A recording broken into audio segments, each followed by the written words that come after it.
هذا النور شفاء صدور. اعوذ بالله من الشیطان الرجیم. بسم الله الرحمن الرحیم.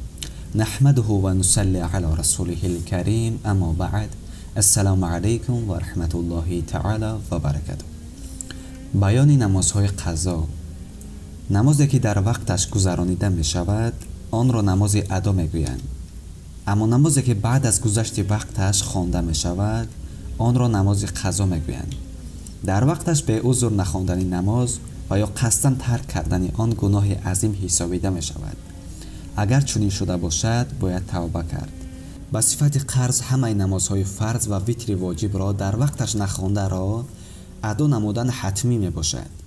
نمازهای گذشته سنت چون قرض بغیر از نمازی که بعد از حتمی گذشته سنت چون قرض بغیر از نماز سنت بامداد که آن را تا فرا رسیدن وقت نماز پیشین همان روز گذاشتن ممکن است ادا کرده نمی شود. برای برپا نمودن نمازهای قضا کرده وقت معین موجود نیست. آنها را در هر وقت چه روز و چه شب بغیر از وقت مکروه خوانده می شود. اگر قرضهای نماز بیشتر باشد و نمازگزار نداند که برای کدام روز قضای نماز را خواند، در این صورت او می تواند چنین نیت کند: نیت کردم بگذارم 2 رکعت قضای نماز فرض بامدادی اول یا آخر. وقتی که بر من از روی آوردم به قبله من به جهت کعبه خالصه لله تعالی.